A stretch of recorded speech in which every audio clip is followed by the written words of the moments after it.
یہ کہانی ایک چھوٹے سے گاؤں کے چور سلیم کی ہے جو اپنی زندگی میں ایک بڑی تبدیلی لاتا ہے جب وہ ایک چھوٹے بچے کی مدد کرتا ہے۔ آج ہم اسی کے بارے میں جانیں گے کہ وہ کس طریقے سے صحیح راستے پر آ گیا۔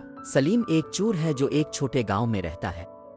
وہ ہمیشہ رات کو چوری کرنے نکلتا ہے لیکن اس کی زندگی میں کبھی سکون نہیں ہوتا۔ ایک رات وہ ایک خالی گھر کے سامنے کھڑا ہوتا ہے، چوری کرنے کی تیاری کرتا ہے۔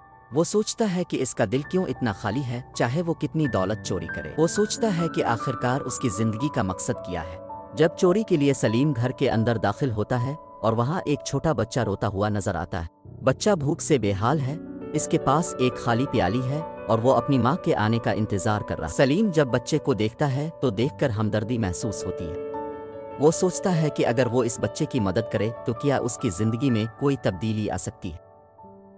سلیم کو اچانک احساس ہوتا ہے کہ وہ اس بچے کو کھانا دے سکتا ہے۔ وہ گھر کے کچن کی طرف جاتا ہے اور وہاں کچھ روٹی اور پانی لیتا ہے۔ وہ بچہ دیکھتا ہے اور اس کی آنکھوں میں حیرت اور امید کی کرن نظر آتی ہے۔ سلیم سوچتا ہے کہ یہ لمحہ اس کی زندگی کو بدل سکتا ہے اور وہ بچے کو کھانا دیتا ہے۔ جب بچے کی ماں واپس آتی ہے، وہ دیکھتی ہے کہ سلیم نے اس کے بچے کو کھانا دیا ہے۔ وہ شکر گزار ہو کر سلیم کی طرف بڑھتی ہے اور اس کی نیکی کو سراہتی ہے۔ سلیم کو پہلی بار یہ احساس ہوتا ہے کہ اس کی چوری کا کیا اثر ہو سکتا ہے۔ وہ محسوس کرتا ہے کہ اس کی مدد کرنے سے اس کے دل میں خوشی کی لہر دوڑ گئی ہے۔ اس واقعے کے بعد سلیم کا دل بدل جاتا ہے۔ وہ سوچتا ہے کہ اگر وہ دوسروں کی مدد کر سکتا ہے تو یہ اس کے لیے ایک نئی شروعات ہو سکتی ہے۔ وہ چوری چھوڑ دیتا ہے اور محنت مزدوری کرنے لگتا ہے۔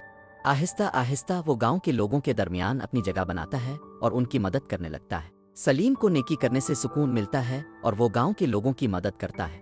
اب وہ اپنی محنت کے بدلے خوشی اور سکون پاتا ہے۔ سلیم کی کہانی ہمیں سکھاتی ہے کہ زندگی میں اصل خوشی دوسروں کی مدد کرنے اور نیکی کرنے میں ہے۔